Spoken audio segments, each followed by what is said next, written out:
My name is Rick Cavallero. Welcome to the podcast of S2BC, Served Twice by Choice. Today we're in Fort Worth, Texas, and thanks to our sponsors, Cafe Republic, Jimmy and Arda for allowing us to do it in their restaurant.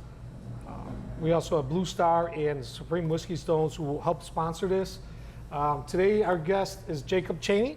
Jacob Shoemate. Shoemate. Shoemate? Yep. Where did I get Cheney from? I don't know. I apologize. Shoemate, and he is a veteran of the Marine Corps, and he's an officer in Euless, Texas. So thank you for being on the show. Well, thank you. Welcome to have you. Honored to have you. So let's get down to your. I always start off with where you're from, where you're born, where you're raised. I was born in Fayetteville, North Carolina. My dad was with the 82nd. He was in the Army when they had me, and then shortly after, my family moved to Southern California, all the way across the nation, to link up with my mother's family, and I was raised there until I was old enough to join the military. She's from California, your mother? No, my mom is from Texas originally, and then she lived in Louisiana, and then kind of made her way up also to the North Carolina area. So did your father being in the service inspire you to go into service, or something you always wanted to do? It did. My dad was in the Army. His dad was a corpsman, actually, in World War II. Really? Yep. So his brother served. All the men in my family, mom and dad's side, they all serve. It's just a tradition. Yeah. None of them are really forced to. I wasn't forced to. They kind of gave me the option. Do you want to go to college? Do you want to serve? I hate school. Never. Didn't even like elementary school. So as soon as the time came, I hit high school. Counselors came. What do you want to do? It's like, I'm going to the military. I don't know which branch I'm going to yet, but I know I'm going. And then me and my dad, as I became a young man, we would bicker. So out of spite, he was in the Army. His brother was in the Marine Corps. I went to the Marine Corps. Was there any resentment from your dad for doing that? Absolutely there was. They'd come to the house, and this was in 2009. They'd come, and the Army would be like, well, you enlistment bonuses, and they'd give you this, and if you join, we'll give you $10,000 to do this, and they had that whole thing going. And the Marine Corps came, and they're like, your bonus is being a Marine. And I was like, I'm sold. Just the honor alone. They came, that at that time he was wearing his. They came to my house wearing the dress Charlie, so the blue pants with the blood stripe running down, and the khaki shirt, and he just. The medals, a little heavy experts, right? Oh yeah. They're not gonna wear a sharpshooter. Always. And he came to the house, and he just the way he looked and the way he carried himself, and it was like, yep. That's it. That's the one. That's it. Yeah. Okay.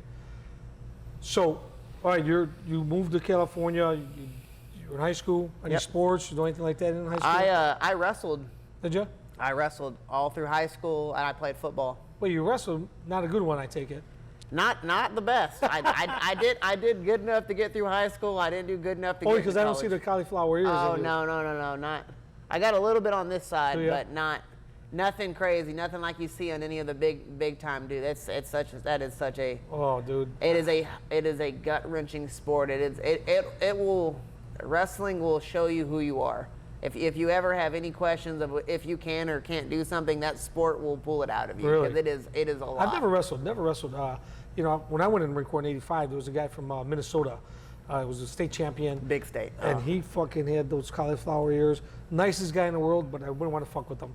And I had a guy that knew that, Roman Greco. Yeah. Oh, yeah. God bless him. Yeah. Troy, he passed away, but he would put you in his fucking hold, spread you out on the barracks floor, and you'd be crying for mercy. Absolutely. I never got into it, but I don't fuck with them either. A lot of the kids I went to high school with, a lot of the kids I wrestled with in high school, it teaches you just such a discipline about yourself, because you have to be able to master everything from what you're gonna, like an entire game plan according to where you're going, to holding your weight, like, because you have to make weight. And like if you're 135 and you need to weigh in at 129 and you got 2 days to do it, well, you got 2 days to lose 6 pounds. Right. And you're gonna do it, or else your coach is gonna beat the shit out of you. And it is just a constant, you have to be on top of yourself. The only person accountable for you is you. Right. And so it teaches you just how to start building that foundation. And I found that to be especially helpful when I went into the Marine Corps, because I could kind of police myself before I got policed, Right, which is, right. didn't always come in the best of ways. No, that's understanding. How many different weight levels did you wrestle in? My freshman year, I did 112, and then my sophomore year I was 119. Junior year I did 125, and my senior year I wrestled at 130. That's 3 different classes. Did you ever have to cut back to a lower class, or like you said, you were 130 something, you had to get to 129? So usually when we did home meets, if we weren't going to a tournament, I would wrestle up. So I would give myself that weight class. I went to a smaller school. I grew up in the high desert of Riverside County. I grew up in Blythe, California, which if you've ever driven from Phoenix into California on the 10, we are the first town you come. You cross over the Colorado River over a bridge. Really? You come into our town, and by the time you realize you're in a town, you're out of the town, and you're on the road to Palm Springs. No shit. And it's a small town. It is our closest major city in California is Palm Springs, which is an hour and a half away. The biggest city you're going to get to is Phoenix. Okay. So anybody that we have, if you get med flighted out for some reason, you go to Phoenix. You don't go to another California town. Wow.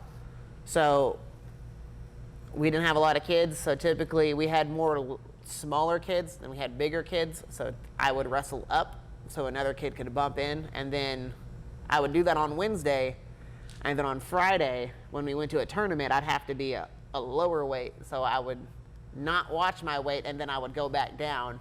So it was just up and down, up and down. What did you do to lose your weight? Oh, it just I've seen people sweat it out. You can't eat nothing. You sweat it out. You wear like 2 sweatshirts, 2 pairs of pants, and a trash bag and run. You'd put like lifesavers or now and laters in your mouth. You'd spit. Yeah. You just blatantly not eat. Nothing fun. But how does that affect, like, you're not eating, so you're not getting your energy. How does that affect you when you got to throw down with these guys? Aren't you exhausted and like? Absolutely. So for about the first match, maybe the first 2 matches, you're pretty lethargic. You're not ready to up and go, because as soon as you weigh in, if I need to weigh 130, I weigh in, I'm like 129.5. And the minute that the official says, okay, you're on weight, you pound like a Pedialyte or some electrolyte drink, and it makes you bloat. Really? So you get bloated, and then you just kind of have to give yourself a minute, but you're going to wrestle in like 2 hours, and you're starving because you haven't eaten, so you try to eat. Yeah. And you can't eat a lot, because if you do, you'll throw up. You'll get yourself get yourself completely bloated, and you'll throw up in your first match. So it's learning to balance everything, and usually by the second match, third match, your body's pretty level. You've worked through everything. You'll usually get it down, and you'll go like run a little bit, or you'll do some kind of like high intensity workout. You'll jump rope, something like that, to kind of get your body active, so you're not cold, and it'll kind of like settle everything down. But it's a beating. It's anyone who goes through the sport of wrestling knows it is not easy. It is a beating to do, and that's kind of why you see like young kids that like their parent, like I wrestled, so my kid has to wrestle. Those kids are miserable. Oh, your kids? Oh, my son doesn't wrestle. He's only 6. He doesn't know misery yet. Like when I was in high school, you'd see kids like their dad wrestled. Their dad went like Division II in college. Right. And so they had to wrestle. And they've been wrestling since they were like 5. And by the time they hit their senior year of high school, they're completely burnt. They're wrestled out. Yeah. It's not fun for them anymore. It's not an enjoyable sport, because it's just a sleigh of cutting weight and doing drills and running and conditioning and cutting weight and running and conditioning and doing technique. And you did the whole 4 years of high school? I did all 4 years of high school, and I loved it. It was great for me. My dad never forced me to do it. I did it all on my own, and it was the coaches I had. They taught me a lot. They taught me a lot about what I'm able to do even when you're tired, because it's only 6 minutes. It's 3 2-minute periods, and you learn a lot about yourself, and your teammates obviously push you. They make the sport fun. You want to push yourself for them. It's an individual sport, but it's based off team points. That's how you win. You winning alone is, that's self-gratification, but if you want your team to win, a lot of you have to win, so you all want to push yourself to be better. You all want to push yourself to go to the next level. So there's just a lot of moving parts in it. And it teaches you a lot about who you are. And so I think it made me a better person. Any titles? Oh, no, I wasn't good like that. No. Well, it's still a fucking dedication. Yeah, yeah. So, quick question. I don't remember if we had a fucking wrestling team in fucking the school I went to. I know we had a football team, a baseball team, basketball team. I don't ever remember anybody wrestling. Some schools don't have it. Yeah. So you had wrestling, you had football, obviously. Yep. Now, the kids in school, who would they fuck with? The football team or the wrestling team? I think just out of sheer numbers, they'd go after more of the football team because, well, they knew we would fight. Right. Well, I was on both, so it also. Okay. But we went to a small enough, like my graduating class was 92 kids. Okay. So I think our entire high school population was like 500 and a couple. Okay, so you wrestling, you get out of high school, you go right into the service? So I tried to. I was in the DEP program, the delayed entry program. I was working all the way up. We got to May of my senior year. Recruiter calls my mom and asks her if I've ever taken any prescribed medication before. And she was like, yeah, he took, I used to take Ritalin because I had childhood ADHD. And they flagged me. Really? They flagged me because they said that left you at a higher chance of suicide. So I got delayed. They pushed my packet back. So I was supposed to graduate and leave in the beginning of June. I graduated in the middle of May. I was supposed to be gone first week of June. She told the recruiter that. Recruiter pushed my packet back. And they told me I had to go back to MEPS. I had to see a psychologist, go home, and then I had to get a doctor's note from a childhood psychiatrist I hadn't seen in 12 years. I had to go find where he was working at, get him to write me a handwritten note and take it to my recruiter. No kidding. So he basically had to be like, no, I don't think Jacob's gonna kill himself. And I had to take it to my recruiter and hand it to him, and he was like, all right, good enough. And so that got me pushed all the way from the beginning of June to the middle of September. So September 19th, I finally went to MCRD San Diego. MCRD. What a nightmare, right? Get off that bus? It was as a kid who grew up, I probably had the ideal childhood. I never had any issues. It was family vacations. The Mayberry of childhoods, getting off that bus, stepping onto those yellow footprints, and just having my entire world upside down, flipped upside down was an entire. I was confused for the first 2 days. I didn't know what to happen. I've never been talked to that way, and so it happened, and I was just okay. I'll be honest with you, when we got those yellow footprints, there was a guy, I can't remember where he was from, but he pissed his pants.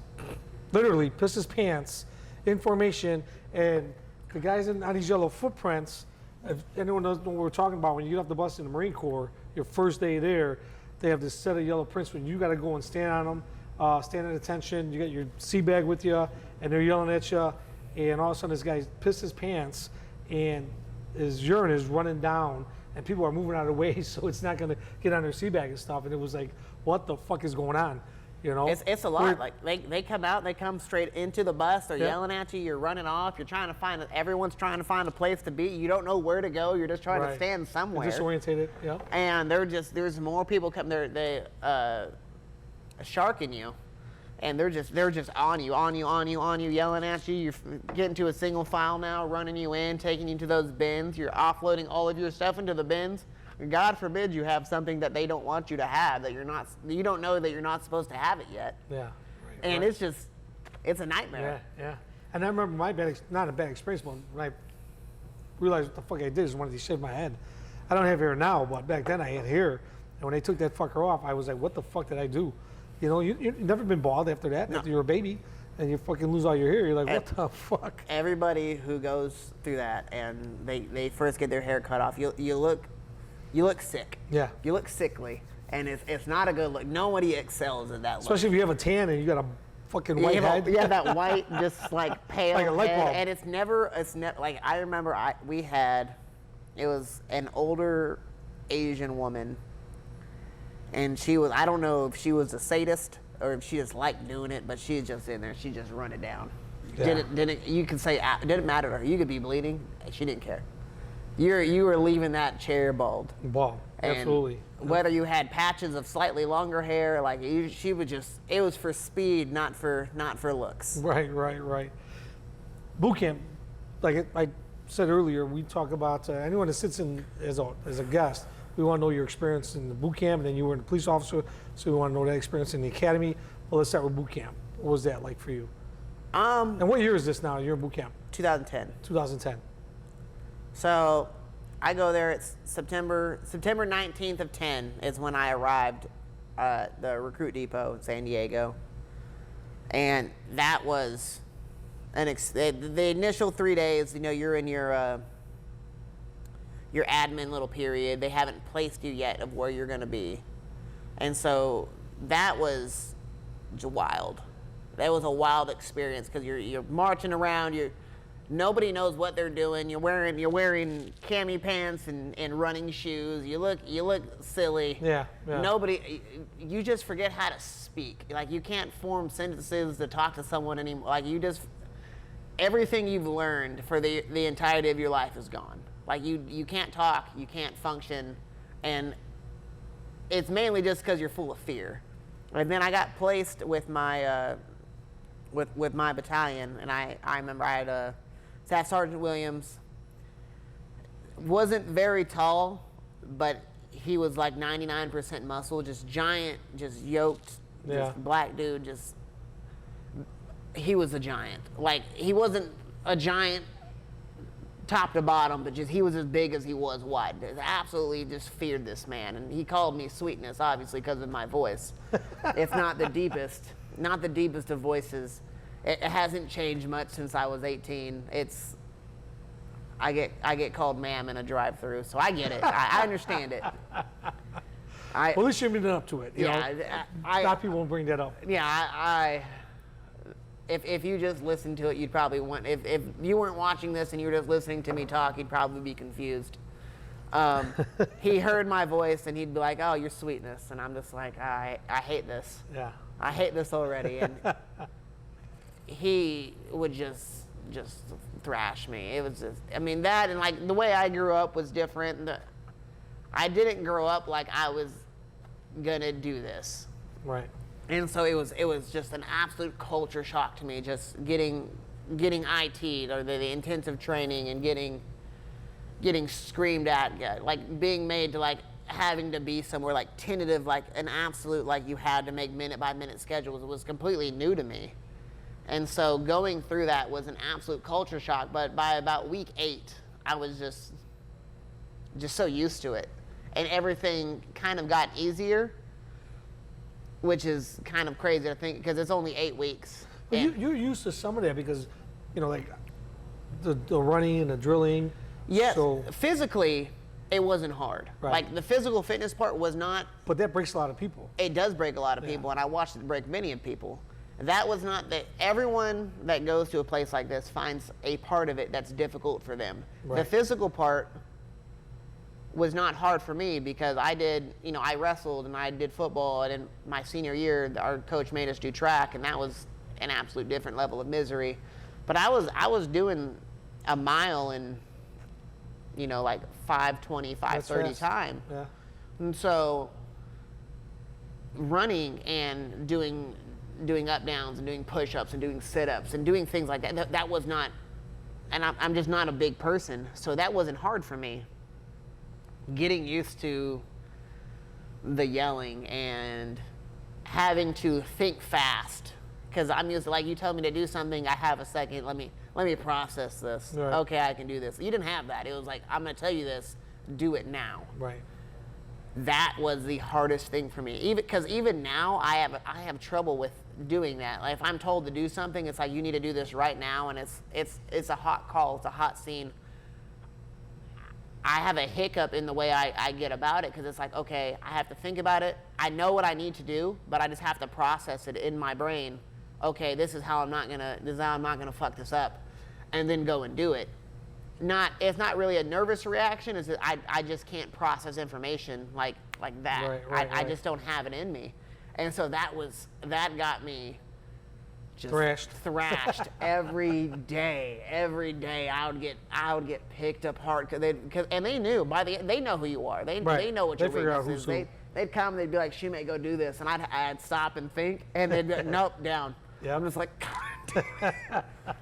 hey, by the time I left, you should have just started running when they said something. By the time I left, I was in such good shape. Yeah. Like, I went in there in decent shape. I left in so much better shape. I think I went to boot camp. I weighed like 140. Yeah. I left. I came home at like 128. Yeah. I think it was 145 when I went in, and came out about 138. We had a kid that came in. He was probably like 5'10", about 210, and he left, and he was like in the 170s. Wow. Like, he left like. How long was your boot camp? 3 months? 3 months. 3 months. 12 weeks. I don't think they've changed it yet, right? No, it's the same thing. I remember I heard you telling him something about timeout cards and all of that. Oh, yeah. We didn't do that. You didn't have it then. I think they have it now. I don't know. You haven't heard anything about whatever that? they do now is on them. No, right, but you haven't heard anything about that? I've heard that for the Army. Right. I've heard that for the Air Force.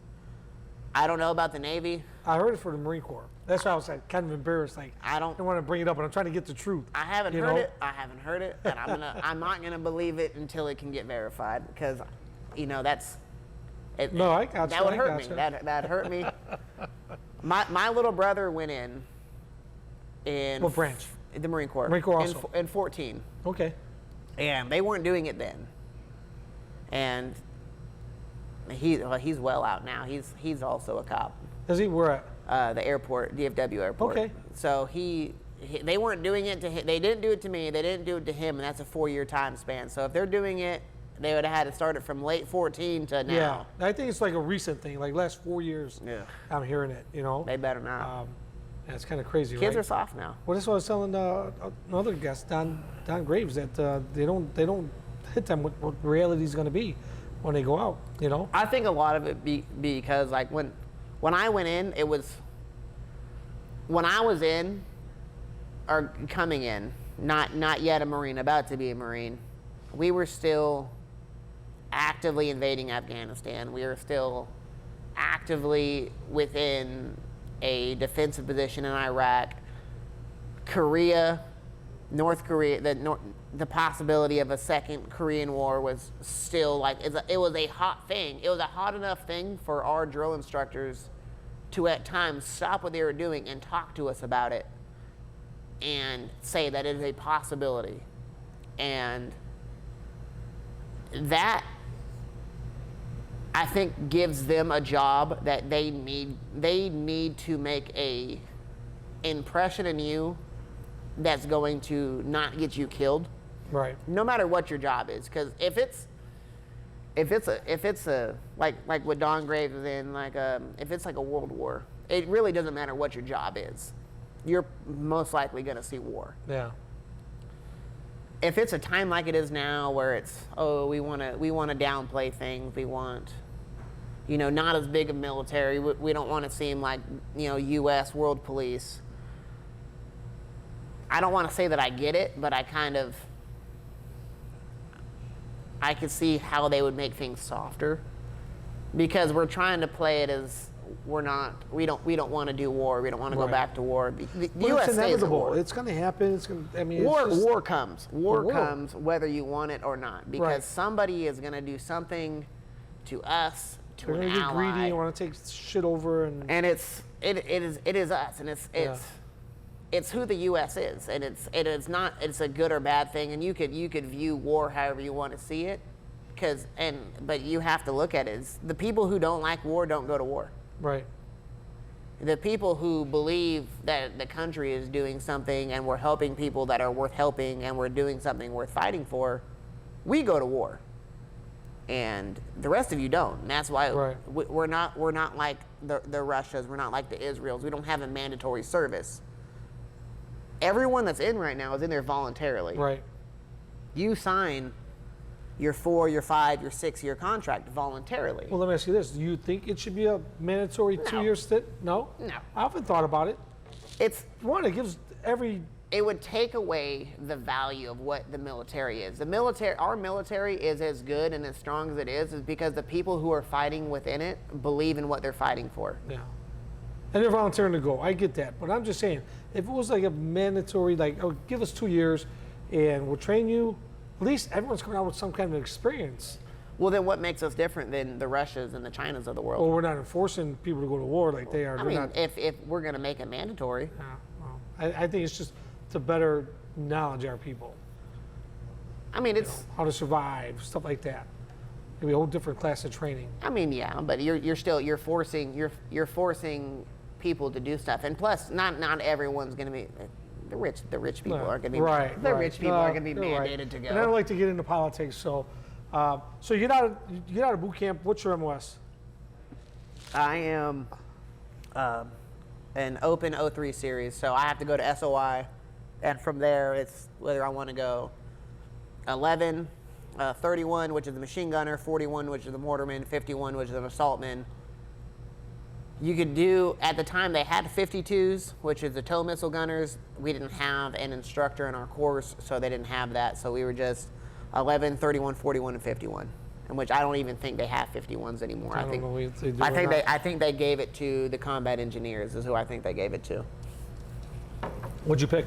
I was an 11. 11? I'm a very small person. I don't hike very well. Yeah. I had enough trouble carrying everything I had to carry already that I. Yeah, but 11 does that, right? Infantry? Yeah, but then if you throw a 60-pound mortar tube Oh, on that's me, true, but we had to carry their ammo. yeah. Oh, I had to carry ammo. Yeah, but I'm talking their ammo. Oh, their ammo. The No, the I weapons didn't- company. I was when I got deployed. I was a point man. I was a sweeper. Hey, they didn't give me any extra weight. they whatever they needed me to be comfortable, because I was the lifeline. If I messed up, someone someone got hurt. I gotcha.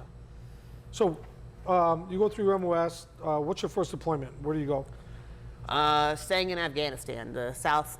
Is this after 9/11 or? This is well after 9/11. Okay. I'm only 30.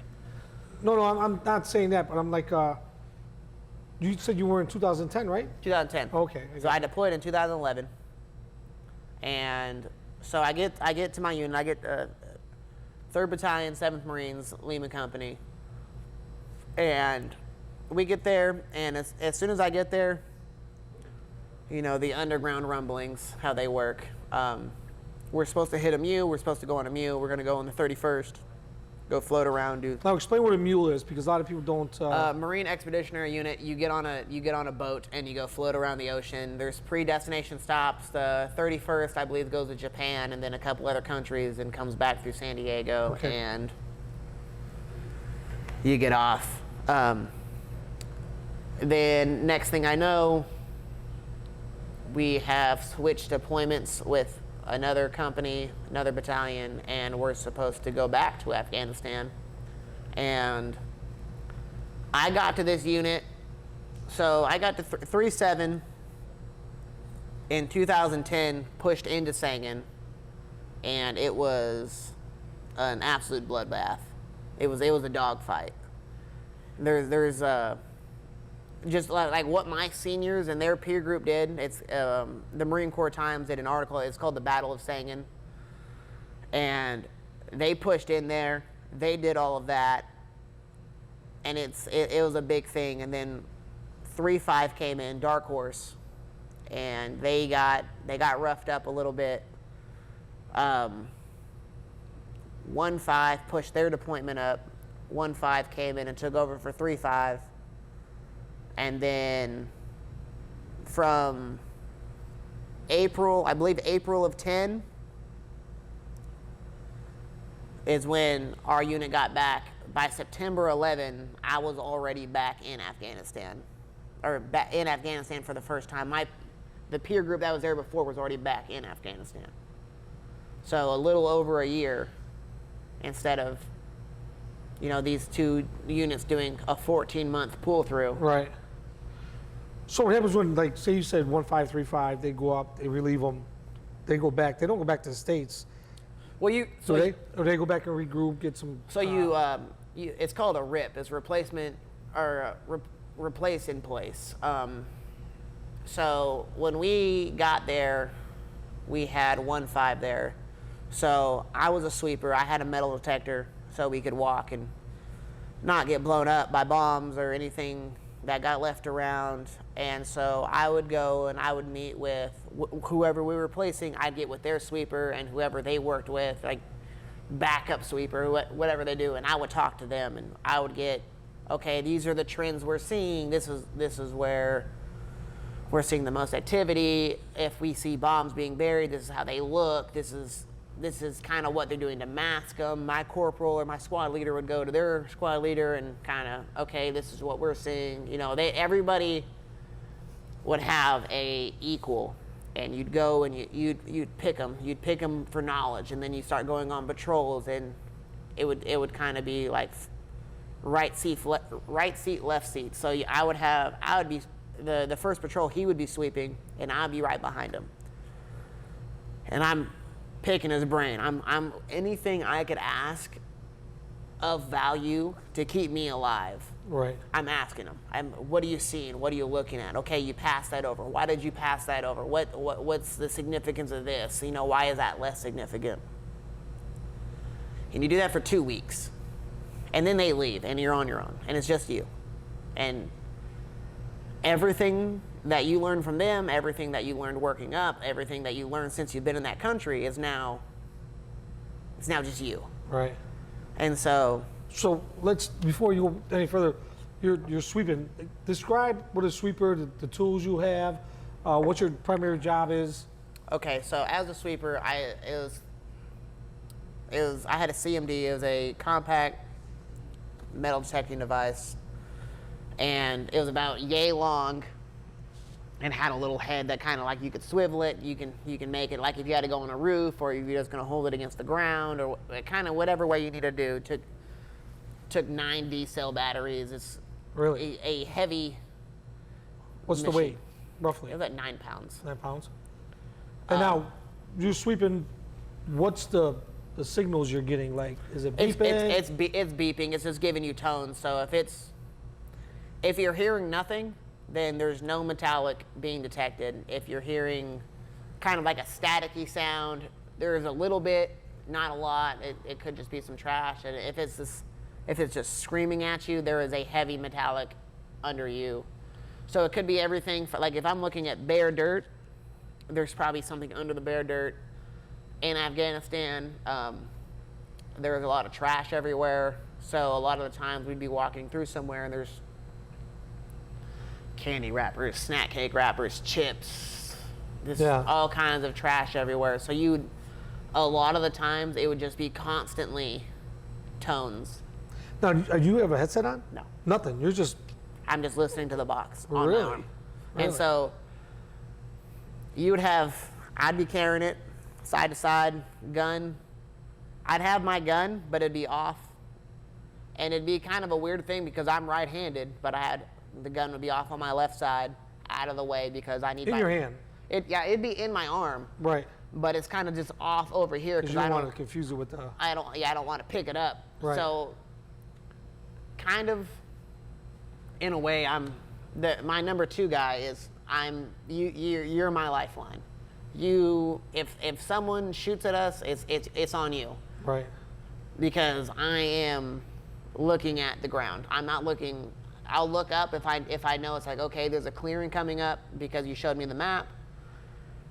I'm looking. I'm just trying to make sure I'm not going to run us off a cliff. But as for people, unless I hear something, I'm not looking up. It's not my job. My job is to look at the floor. Right. So I have a number 2 man behind me, which my number 2 man had a 249 a squad automatic weapon, which is not ideal to be shot in your ear hole, but he would have that, and so he would tell me like, okay, hey, I'm looking down. He'd be like, hey, villagers 50 meters north on your right, or on your left, or a right 10 feet in front of you on your right. There's a group of people.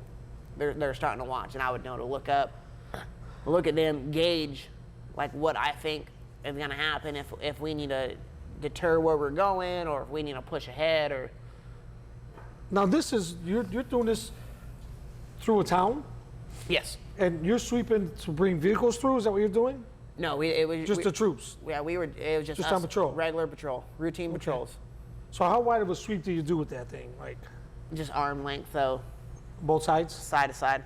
So I'd say 6 feet, and then So basically, the guys behind you got to pay fucking attention where you're walking because they go off track. so we had the best thing we found that worked is we had shaving cream cans, and so the second guy, he also had a job, and he would lay shaving cream down in a straight line down at his feet, and so you walked in the shaving cream, and it was what we were in is called a ranger How many file. fucking cans of shaving cream do you have to carry? Oh, 9, 10, 11. What we did is called a ranger file. So everybody would be walking directly in a straight line. It would be me and then 12 people behind me. And the number 2 guy, he would be looking up, and he'd just pull a can out, and he would go, lay it down, and just look around me, make sure I wasn't going to get killed. And then as soon as he heard that can went out, just tossed it, pulled out another one, just kept it going. Really?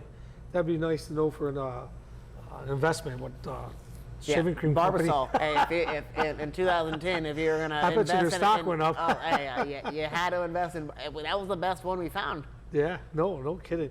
So I know you were injured, right? So let's go to that day. Let's go to that day where, give me from morning. What day was it? It was the morning of November 25th of 11, which is Thanksgiving Day. Really? So I just got off post. Another squad was supposed to go out. The sweeper of that squad came, and he was like, hey, he said he wasn't feeling good. So he was like, you need to go. And I had like 45 minutes of sleep. No. And I was like, no. And he was like, sorry, you're going. So I got up, I got all my stuff on, and pushed out with his squad, which is it was oversawn by one of our sergeants instead of I usually went out with one of our corporals, and he went out with the sergeant, so I went out with the sergeant. And we pushed out, and it was supposed to be a 5-hour patrol. And 2 hours into it, we got to the bottom of a hill, and I knew this hill in particular because the day before, there is Intel Marines, and they put out ground sensors all throughout the area. They use it to get ground traffic information. They wanted us to go up this hill the day before with me, and we got waved off by our sniper team because they were like, hey, we're up here, don't come up here. Yeah. So we got to the base of this hill, and our sniper team had cleared out already. They cleared out in the dark of night, how you imagine snipers move. Right. And we get to the bottom, and I asked my sergeant, like, hey, you want me to go up there? He's like, yeah. I'm just like, hey, like the compound up there has been blown up. They told us to avoid these areas. He was like, well, go up there. I was like, okay. We get to the top, and we're about 2.5 hours into the patrol this time. And we get to the top, I halt everybody, and it is just rubble. Just you can see the structure of where a building used to be, and then you can see a walking path in front of it, and it is just rubble, and it is trash, and it is. If you've ever walked in Afghanistan in the military, it is everything you imagine you don't want to walk. It is a isolated alleyway without the walls, and it is terrible. And so I tell everybody, and I'm just like, hey, stop. I'm gonna go forward. Let me look at some of this without all of us dying, because it doesn't look. I didn't know at the time I was gonna get blown up, but it didn't look good. Do you think it was like a sixth sense telling you something, like fucking? I mean, yeah, but these guys stand down. You get it from time, like anytime I'd probably done something like that 4, 5, 6 times. Like, hey, like y'all, sit tight. You getting hurt is one thing. Unless you get killed, or unless you get, it's a bomb big enough to just like make you no longer like physical matter. Right. That you could get some kind of help usually, unless it's just too bad. But what you want to avoid is like a mass casualty situation, because then you have to think about, well, what if we get ambushed? What if, there's so many things start at an IED. You could step on it, explosion, now you're looking at an L-shaped ambush. So now they're trying to help you and help themselves and fend off an attack. And now we have to get QRF, and now we're trying to call in air, and now you're trying to avoid all of this extra mess. And so if it's something that looks not great, hey, sit tight, let me look at it. Because if it's just I get hurt, right, we can work through me getting hurt. We can't work through all of us getting hurt. Someone has to be here to save us. So I start going forward, and I make it about 15 feet in front of my 2-man and bomb. So before you to that, what kind of gear do you have on? Do you have anything special? Like, do you see these guys with these big fucking suit jackets on? No, just regular gear. I had a plate carrier. I had a bandolier, because I had also carried I was a 203 gunner, so I had a bandolier. I had the 40 mics. Right. Terrifying getting blown up. Oh my God! Can I tell you the fear Could you imagine? Yeah, I had. Yeah. The fear in my body when I got blown up. You're walking around like a bomb. Yeah. Yeah. I thought they were gonna explode. I for sure thought I was done. I didn't believe. So they say that those things have to rotate so many times before they'll activate and actually get to where they can explode. I didn't believe it. So when I got blown up, I for sure thought I was just like a pressure cooker. Yeah. This is it. So what kind of bomb is it that? So. And how's it activated? So it was a pressure plate bomb. So I learned after the fact.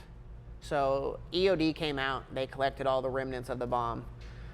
And from my best recollection, what it was a 14-pound ammonium nitrate pressure plate bomb. They had it in a bucket, and then they had the plate right above it, and then down the hill they ran a battery source. They had a car battery, and so as soon as I stood on it, the copper wire is attached and blew up right under me. My saving grace was whatever idiot dug that into the floor dug it too deep, so there was too big of a buffer of sand in between me and it. So instead of killing me, it just slightly maimed me. Right. Which, unideal, but suck it, I'm not dead. So does it knock you out? I was awake the whole time. Really? Yeah. So tell us that. What happens? Bomb goes off. Bomb goes off. I walk on it, and all of a sudden I am just shrouded in just black smoke, like all around. I can't. Does it throw you? Does it? I'm standing. It feels like it does, but I don't know. I don't know. You didn't black out at all? Nope. I'm just standing there, like it's a weird feeling, because I could feel all the pressure coming under me, and it feels like I come off the ground, but I don't know if it's just my legs being pushed out from under me. Right. And it feels like it's pushing me up, and all this black smoke is just enveloping me, and my ears are ringing, and it's just, I'm closing my eyes, And I open them and I'm looking up towards the sky, and everything around me is just ringing. I can't hear anybody. And I'm trying to get up, and I'm trying to move my legs, and my legs aren't working. And my number 2 guy, one of my best friends named Landon McCallop, lives just a little, like an hour north of me in Louisville. Well, yeah, in Louisville. He goes and starts pulling on me, and I'm looking down, and I'm just like, what's wrong? Like, you know, what's wrong with me? What's wrong with me? What's wrong with me? And he's like, shut the fuck up. Shut the fuck up. Because he's trying to process what's going on. I mean, obviously. Yeah, he's got to keep an eye out. He's trying to make sure we're not going to get killed. So he's trying to make sure that we're not going to die, and that I'm not going to go into shock. And then I'm asking him, and obviously, like, I'm getting the physical brunt of it, but he's just watching one of his best friends get crippled. Right. And so I'm like, hey, what's going on? What's going on? What's going on? And he's just like, shut the fuck up right now. I'm trying to think. And so he starts screaming for the corpsman, and I'm just like, oh, I'm fucked up. I know I'm fucked up, and I can't get up. Like, I'm trying to move my legs, but my whole body is just numb. Because I have everything about me is adrenaline dumped. I'm all adrenaline. I don't feel any pain at this point. Like, I don't feel anything. Really? And I knew that was a problem. I knew there was something was awry, because I was like, something, I can't walk, something should hurt. And I go to try to sit up, and our corpsman, he was a Southie from Boston, slapped the shit out of me. He's like, you need to lay down. And I'm just like, his name's Dan Libby. He lives in New Providence, Rhode Island now, and he's everything you would imagine a person from Boston would be. Boston. Yeah, he talked everything you encapsulate as a Boston person is, that was him. Yeah. And I'm trying to look, and he's fucking batting my head down, and I'm fucked up. And he was like, you need to stop, because he doesn't want me to go into shock. He doesn't want me to freak out. He has a job ahead of him, and it's going to be hard enough, and he doesn't need me to make it harder. Right. And so my buddy's trying to hold me down. Doc gets to work. He's throwing on extra tourniquets. He put on a pelvic girdle because he doesn't know if my pelvis is broken. All we know at this time is that one of my legs is super fucked up, and my hand is fucked up, because when I got blown up, my hand overlapped my leg, and the bomb went up, so they both absorbed the blast. Thankfully, this hand with my gun was way the fuck out here. My minesweeper completely destroyed. So did you hear it go off? Did it go off at all? So what they do is what a tactic they were doing while I was in country is that they were making very low metallic IEDs, and they were getting the least amount of copper they could to overlap the least amount of copper they could, so when it hit, it would still go off. Right. But they try to like put a wood buffer in between it, or plastic or something, to make it cover the metallic. Right. And make it so it would give a low to no reading. And so, not to mention that where I was, there was trash everywhere. So it's, part of it is just I might have just missed it. Part of it is there just wasn't enough to pick up. When I think about it, I try to like remember what I was seeing, and I don't know if my mind just blocks it out, or if I just don't remember like the way the ground looked. Right. But I felt like I was pretty proficient in like identifying like, okay, like this is new dug dirt, things shouldn't look like this, abnormalities in what I was looking at, because I tried to like harp on everybody like to be cognizant of that, but I may have just fucked up. Yeah. I mean, that's quite an experience there. So with that being said, let's toast that you're still with us. And if you want to make a toast to anybody, let's do that as well. These are fancy shot glasses. I imported them all the way from Chicago. Not really. Absolutely. The guy I got a toast for is from Chicago. Really? No. Nicholas Daniels from Elmwood Park. Cheers. So the guy that You replaced. Did he come up to you afterwards and like fucking feel horrible or anything? That I replaced, as in. Remember you said you were just got sore? Oh, so. The sick guy did. So. Funny, not funny story. I actually ran into him again while I was in the Naval Hospital. While I was in there for a while. I'd probably been in the Naval Hospital now for 8 months. I ran into him. He got kidney cancer. Really? Yes. Wow. And so he was in the hospital as well. And he talked to me, and because I'll never forget his face or his hair, because he had like that super bright orange burnt hair. Yeah. And I came up and I saw him. I was like, fuck, bro, what are you doing here? Like, why are you here? And he's like, oh, bro, I got cancer. And I'm just like, that's terrible. And he was like, why are you here? I was like, I got blown up. And he was like, that sucks. And I was like, yeah, it's not great. And I was like, but you got fucking cancer. Yeah, yeah. And he was like, it's low-grade cancer. It's barely cancer. And I'm just like, that's not, I don't know what that means. It's like, that's like, cancer is cancer. He's like, nah, not that kind of cancer. Downplaying it maybe. Yeah. I'm just like, that's fucking crazy. So how long did you do the hospital So I got recovery, therapy? So when I got hurt, I got flown out. The Army picked me up in a Black Hawk, flew me to Camp Bastion, which is in Camp Leatherneck.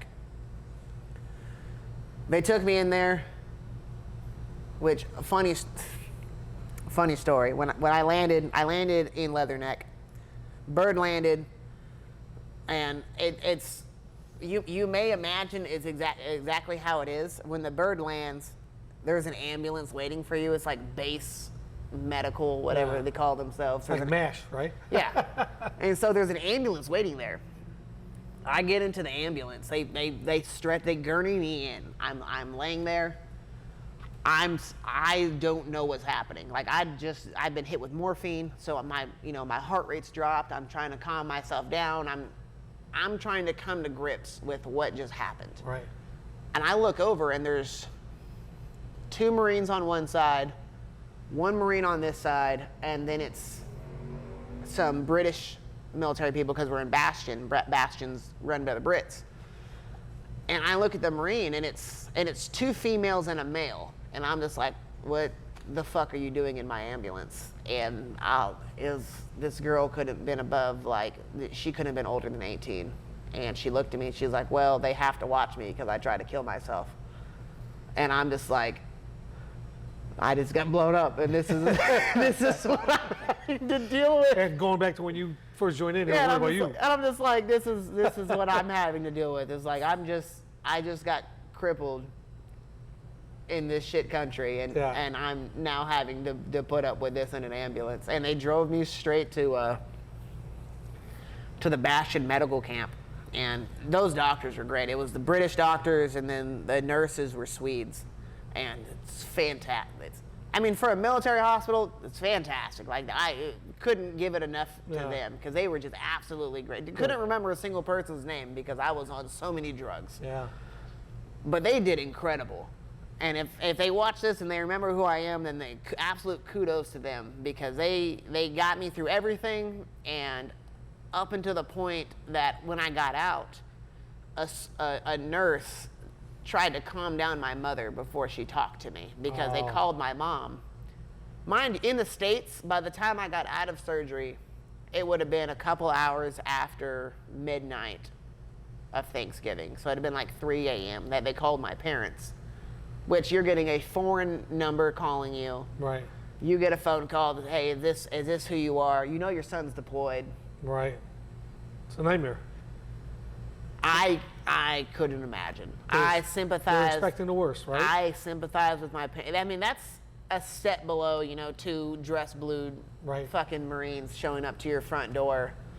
And I could not imagine receiving that phone call and you know what's going to happen in the middle of the night. It always fucking happens in the middle of the night. And they got it, and this poor nurse had never met a redheaded woman from Louisiana before. and just fucking absolutely got torn apart. Really? Absolutely. The absolute goblin that my mother is. And she got on the phone with me, and the first thing my mom said is, "Why would you do this to me?" I don't fucking know, Mom. I don't know. I'm trying.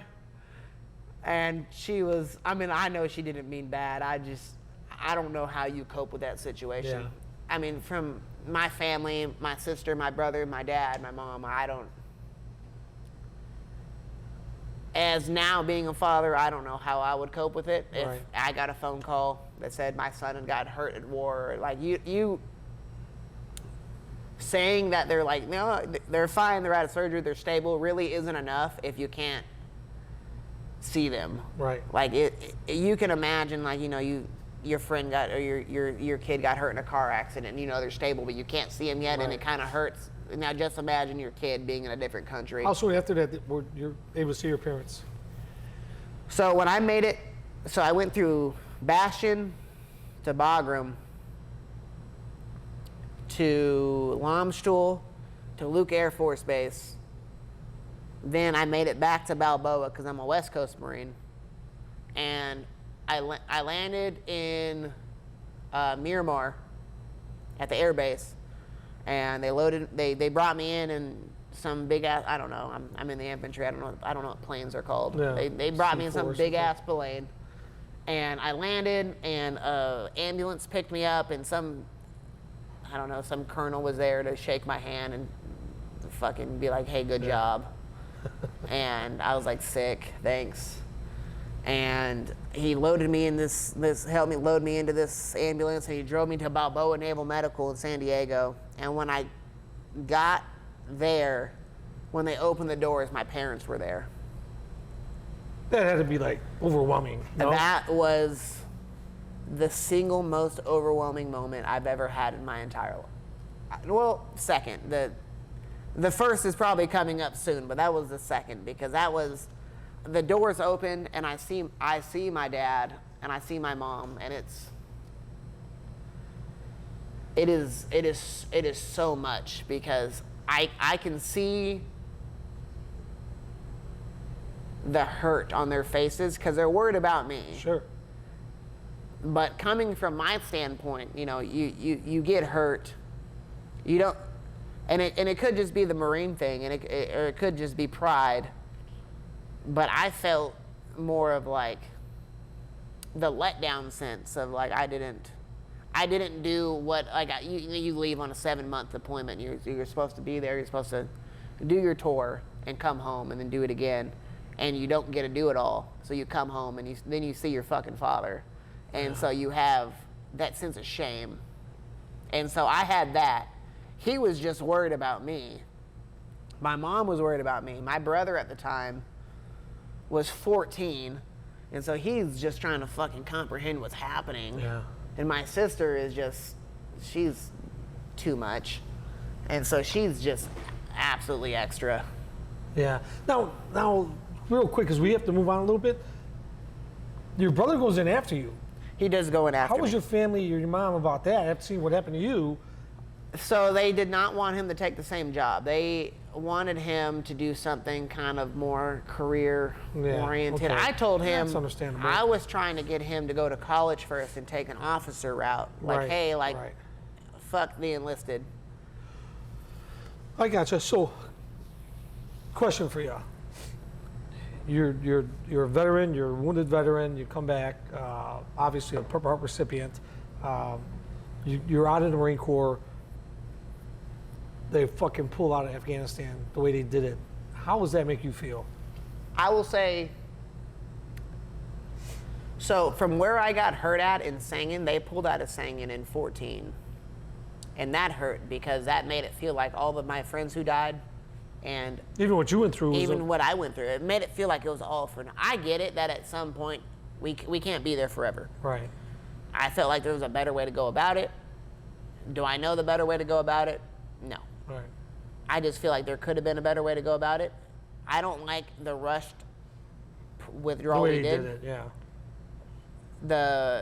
The Kabul Air Force was Marines that died. A friend of mine was there and died. Darren Hoover. That's crazy. I went to boot camp with Darren. I went through SOI with Darren. I got placed in 3-7 with Darren. Darren went to third platoon. I went to 1st platoon. And then I got hurt and got out. He stayed in. And then got killed by the concussive blast of a suicide bomber. No shit. At this Air Force at this airport on a rushed withdrawal. And then all the young Marines that died, they were all SoCal Marines. They're all Southern Californian Marines. I'm from Southern California. Yeah. I'm from the Palm Springs area. I'm from the Riverside County. So that, I mean, it hurt. I could imagine. It hurt me because everyone's hurt resonated with me because I'm from that area. I know those people. I know him personally. He was in charge of them.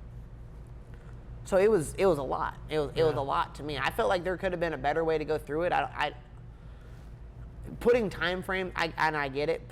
I'm not in a way to make, big decisions like that, but I felt like it could have been I feel like it could have been sought over on a better level. Right. So you said SOI twice, and I know what it is, but explain what that is. The School of Infantry. School of Infantry. See, when I went through, it was ITS, Infantry Training School. So they call it ITB, Infantry Training Battalion, SOI, School of Infantry. Right. And so you have ITB West, which is in Pendleton. And then you have ITB East, which is in Lejeune. Sure. So the cross hits at the Mississippi River. If you're east of the Mississippi, you go to Lejeune. Okay. If you're west, you go to San Diego. Unless you're a legacy Marine, and that means that you've had people in your family that have served and gone to Lejeune and gone to San Diego, and then you can, they will afford you the choice of where you want to go. Did not know that. So, out of the Marine Corps, we got to do. We got time. Law enforcement, first responder. So, I wanted to be a cop. So when I got out, I got linked up with the Military Warrior Support Foundation. Excellent foundation. They gave me a home in Oklahoma City, in Mustang, Oklahoma, and moved there in 2013. And it was just me and my wife, and I wanted to become a cop. That's when I got out. I was like, this is what I'm gonna do. This is what I can do. Right. And at that time, tattooing had barely become legal in Oklahoma because it's Oklahoma. And not a single PD would hire you with visible tattoos. Really? This was my visible tattoo. Yeah. It was a battlefield cross. Right. And Oklahoma City PD denied me twice in 2013 and 2014 to get hired. How'd you feel about that? Here you went and fought for your country because you have a tattoo honoring. I mean, I didn't like it. I would be angry. I'd be like, what the fuck? I can do this, but I can't get on a fucking police department? It did make me angry. They wouldn't even let you wear a sleeve like some departments used to do? So a lot of them, and which I know now, like knowing now, I know, like going back, a lot of PDs, like if they have these policies, they want you to essentially have like slick skin before you come in, and then if you get tattoos, then you can cover them up. But they don't want to hold the liability of like you offending someone, in which I get it, but it's still kind of bullshit. But they've since changed their policy after. I mean, it took Oklahoma Highway Patrol changing their policy, which is kind of ridiculous because typically highway patrols are like the most strenuous, strictest people. It is what it is. I mean, I got hired on in Denison, Texas, which is in Grayson County. Worked there for 3 years. Great department. Really, it's a smaller department. It's about 30,000 people, 25 and a half square miles. open pursuit policies. So I learned how to chase. I learned how to arrest people. I learned how to deal with. You learn how to investigate things on your own, because we don't have like on-call detectives like big departments do. So you learn how to work through a lot of stuff on your own. And then I left and I came to Euless, which is like a medium-sized department, and it is so much better because the support staff there is fantastic. Like, my chain of leadership is fantastic, and they're like they all. Are you just saying that because it's live? No, I'm just kidding. they all see me like for what I am. And how was the testing for it? Did you have to qualify everything they put out there for a regular? So with Denison, you had to do the typical. You had to do a 1.5 miles. You had to do a 300-meter sprint. You had to do an agility test, like this stupid little side-to-side diagonal, like cutting and running drill. That I don't know when you're ever going to do that in real jobs. But then you had to do push-ups and sit-ups, and all of it. It's so simple. Yeah. And then for Euless, you just had to do a rowing test, which I think the rowing test is more applicable because you're at least using your entire body. Yeah. And rowing sucks. If you've ever been on a rowing machine, it's whatever distance you're going is just full of misery. There's no fun way to do it. I wonder now, because the Chicago Police Department is banning foot chases, right? So you're not allowed to foot chase. So are you required to run a 1.5 miles to pass the fucking physical fitness test? Why should you be? If you don't have to chase nobody, what the fuck is the sense? Hey. Right? And might as well just, at that point, what's the point in putting you in beats? Right. What do you? Yeah. My kid just got beat up, and there's this guy, He's and running. you're just like, oh, let me go talk to him, and he takes off, and you're like, oh, well, I tried. Yeah. No, Stupid, it's like, right? what's the point of having police at that point? Exactly. You're just exactly. So you're Euless now. How long you been there? I just passed my first year in Euless. Okay. How's that going for you? It's great. I love it. I've been on nights. I've been with the same supervisor since I got there. I love it. She's awesome. great. The job is great there. I have zero actual complaints. Now being you're on there. patrol at I'm night, on midnights? patrol. Yep. I love midnights. I did midnights for a long time. That's when everything happened. I was very active. Nothing really good happens during the day. On nighttime, you get a lessened call volume, but you get better quality of calls. Gotcha. And it's great because old people aren't awake to get scammed at midnight. Right. You know, when they talk to Less traffic, no Yeah. accidents. Not no accidents, but less. If they get gotcha. into an accident at 2 a.m., you know what it is. Yeah. So Jacob, your experience in the Marine Corps, even though you were wounded and pretty much ended your Marine Corps career, what experience did you take to become a police officer? How did it help you? And what, if you had something to say to somebody coming in the military or the police department, what advice would you give them? What I took out of it was that just what I see happen to me is no more than a hiccup.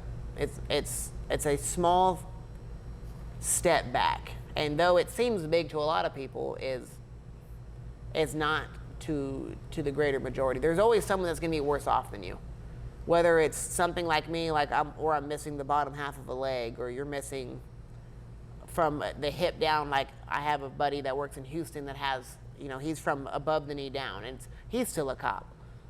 Or the guy in Fort Worth who's missing both of his legs, and he's still a cop. There is always someone worse off than you, and you can't forget that, and you can't use something like that as an excuse to hinder yourself. And I learned that in the military. It's just because something sets you back, you can't let it anchor you down, because there's always going to be something that sets you back. This is how the military is. It's something stupid happens, and now you got to wait 3 hours for transport, or now you have to wait for something, and you can't let that stop you from achieving what you want to do, whether it's to become a cop, a firefighter, an EMT.